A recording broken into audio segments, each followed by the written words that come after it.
Real Madrid 3, Man City 1. 6-3 on aggregate. I tried telling people, I honestly tried telling them that this shit would be disgusting. That Man City would get absolutely torn a new one. And look, 6-3, I was hoping for, like an 8-3, an 8-4, something like that. But they got battered. They got absolutely cooked. We're not going to talk about the first leg. We're more going to focus on this game that I watched today. Because Man City just got bitched. I honestly thought that this game really was over before kickoff. Like, I don't know how Man City are going to come back from a goal down to win away at the Bernabeu. I didn't see it. And I honestly anticipated a thrashing because, they would have needed to be a bit more adventurous. And I thought we did see City try.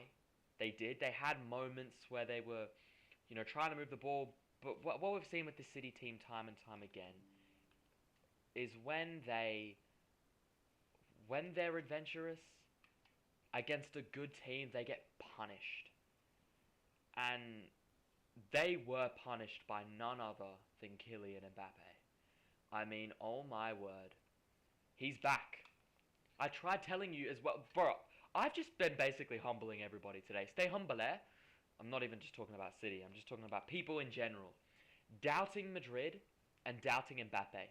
Because when everybody's fit and firing at their best, there is no player on the planet that is better at the game of football than Kylian Mbappe. He's always had his down season or whatever, his down season that he still led his team to a Champions League semi-final. He's just an absolute fucking baller. And I mean, those goals today were a joke. They were a joke. Like, that first goal, particularly. Oh my god. Asensio, what a ball. Asensio had himself a very, very good game. I thought Asensio was quality. He was able to sort of do that with Rudiger back in the team. Now that Rudiger's back in, he didn't, and I think it did help that Haaland wasn't there, that they didn't have to deal with Haaland. Weird decision from Pep. But I mean, Asensio plays a great ball up to Mbappe, who literally, bro, any normal person takes a touch and either, tries to finish it in either corner, or maybe try and round the keeper and put it through. Not Kylian. This dude first touch chips it over Edison across into the top corner. It was a beautiful goal, absolutely stunning goal. Yeah, Edison got absolutely cooked there. The second goal was just vintage Mbappe. We've seen Mbappe do that so many times. And then the third goal just fucking sends Gvardiol back to Croatia, back to Zagreb, and completes his hat-trick. And this was just Mbappe absolutely battering City. I mean, defensively, City were poor. Gvardiol had himself a shocker. Who knew that if he comes up against a world-class forward, he might not have the same game? Where was Gvardiol's, right-footed curler today? Where was that? Oh wait, he actually had to do a defensive job and it didn't work out. Once again, we've said it time and time again, the battle was lost in midfield for Man City. I mean, it was similar to the game against Newcastle in terms of a Nico Gonzalez perspective. Like, I actually thought Nico Gonzalez was very good. He's probably been the best of the three signings for City, specifically because the other one, Victor, whatever his name is, Victor Reis, hasn't actually played much.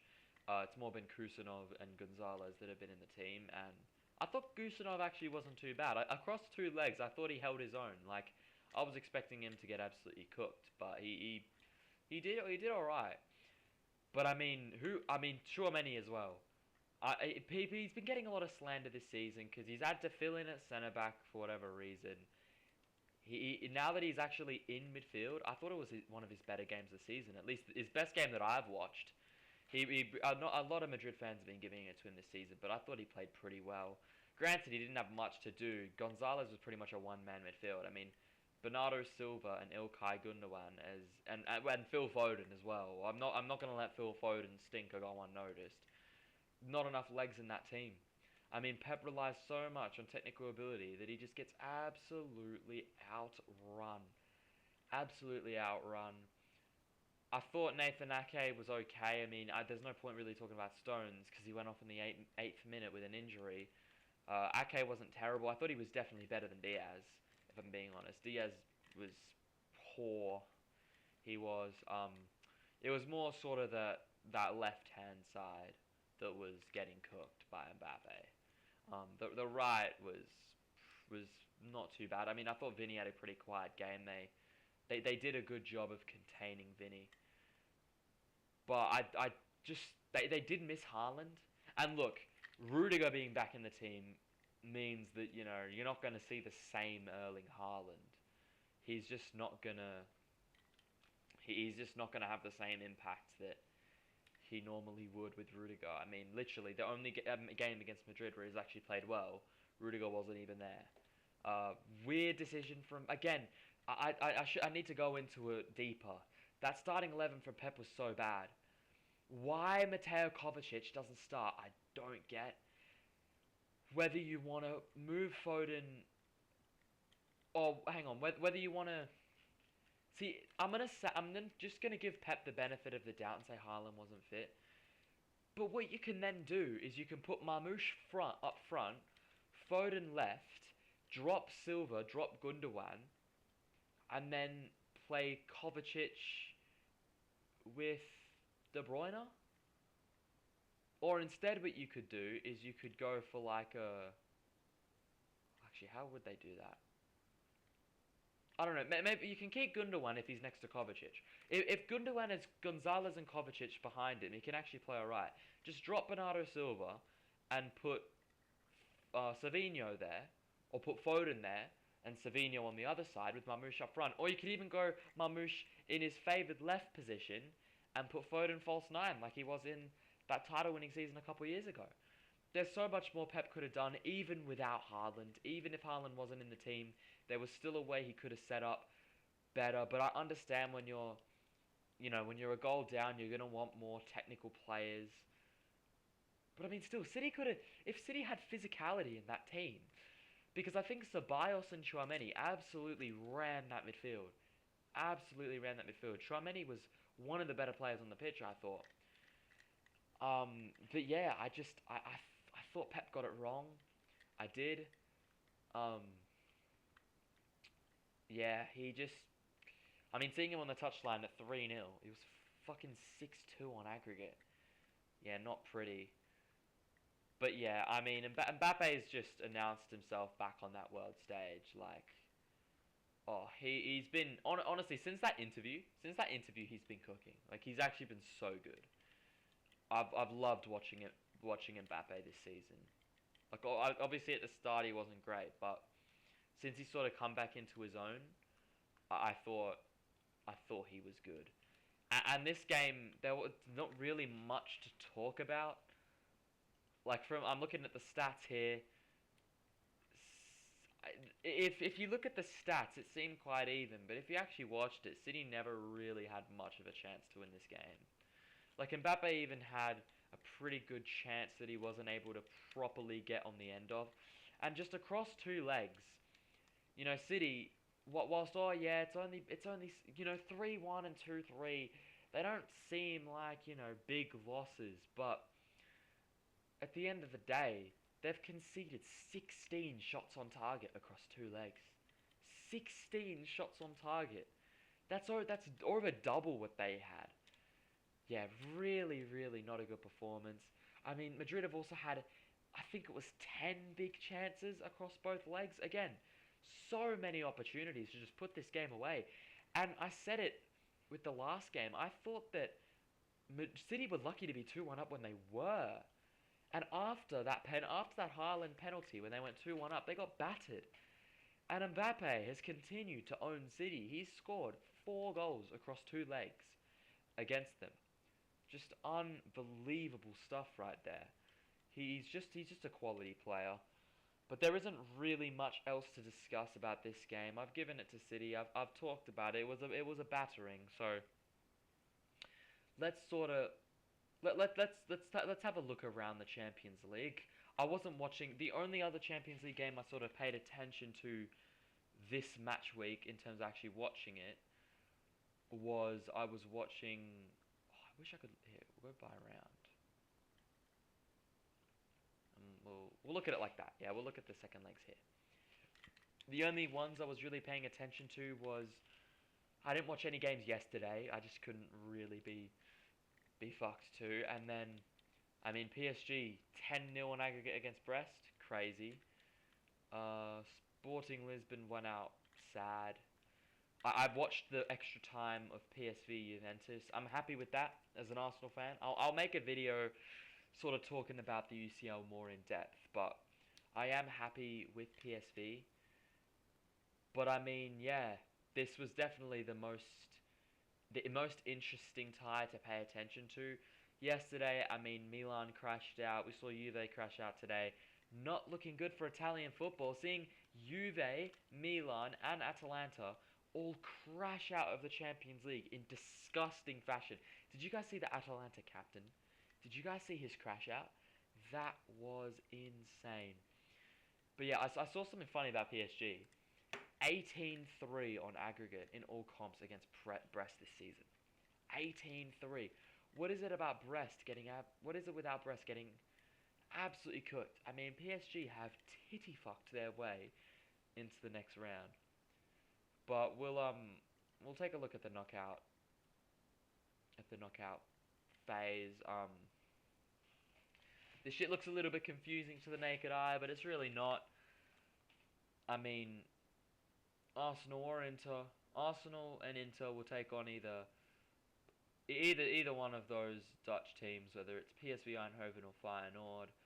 You'd expect Arsenal and Inter to win both those games. This sort of side of the bracket is going to be interesting because we could see, and I hope that this is how it pans out, we could see Real Madrid versus Atleti and then Bayern versus Leverkusen. Crazy matchups. And I didn't think Bayern looked terrible. Like, I watched a little bit of, I know I said I wasn't like fully invested, but I sort of watched the highlights. I saw what people were saying online. From the sounds of it, Bayern were very poor against Celtic. I mean, I saw that it took them they needed a sort of scrappy late goal to go through. So it would be interesting to see how they go. And Xabi Alonso has a good record against Bayern, so maybe he goes on to win that. I don't think anyone really gives a shit about these matchups unless you're a fan of either club. I mean, look, Club Brugge have low-key been underdogs this tournament. I mean, look, knocking out Atalanta, smashing Atalanta in the way they did. 3-0 up in the first half. Unbelievable. I would like to see a team like Lille, make a run. I mean, top 8 is a very good achievement. So I'd like to see Villa draw Dortmund because that would be an interesting game. Seeing Ian Maatsen against his old team, Daniel Marlin as well. Damn, Villa do a lot of business with Dortmund. Just so we could see Lille make a run. I'd love to see Lille make a run, and then whoever PSG end up playing this matchup, whoever PSG end up playing is going to be a fucking unreal game. I mean, PSG, they're peaking at a good time. I didn't rate they were so shit in the group stage, but I mean they've looked pretty good. They've looked pretty good. I still don't rate them. I don't know if their midfield is going to be able to compete with the likes of Liverpool or Barca or Arsenal, Inter, all these other teams. I don't know if it'll be able to compete. But, I mean, Ousmane Dembele has been crazy, and I don't even think he scored today. I'm pretty sure they won 7-0 and he didn't even score, which I think that's honestly a good sign for PSG. But yeah, it was an interesting couple weeks. We've got the round of 16 set. We don't know the matchups that are set, but we know the 16 teams that will be playing in the Champions League round of 16, and I'm hyped. I am hyped. Let's just go back to the game in question. This 3-1 yeah, just a crazy game. Like, not really much else I can say. There isn't. I mean, City got absolutely outplayed in every facet of the pitch. Yeah, I thought that it's been pretty embarrassing how City have crashed out this Champions League tournament. I mean, they've other than the FA Cup, they really don't have anything to play for. I mean, it's just sort of top four if from a City perspective, and from a Madrid perspective. I mean, they did what they had to do. All you had to do was get into that next round, and now that they're there, just go win it. Why not? Why can't Madrid win the Champions League? I've been saying it all season that Madrid are going to win this Champions League title. They will. They've just got too much quality in that team. So yeah, I've got Madrid, and I knew they were winning. I knew they were winning this tie. But yeah, I've waffled enough about a game that really didn't even have that many talking points. Make sure to subscribe to the channel, like the video, go follow me on TikTok. Great, that would be greatly appreciated. I've got more content coming out there. I'll try and have more lives on YouTube. I don't know how I'm gonna do it. I reckon I might start just moving the watch-alongs over to YouTube because I currently do watch-alongs on TikTok. I think the only thing is I don't have a big enough following on YouTube. So make sure if you're watching this video, share it around.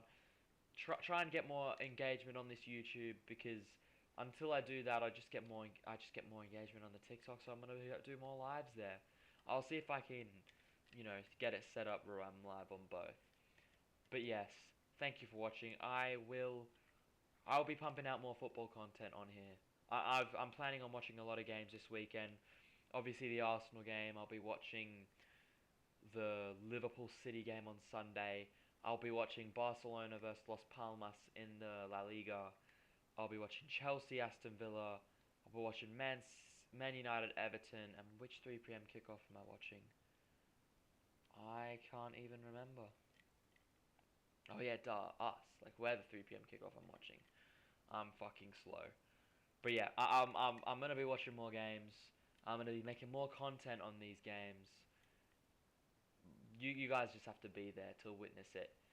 Madrid, they own City, cooked them again. They beat them last year. That's back to back, and they're going for the big one. I'm telling you guys right now, book it. I'm booking it right here.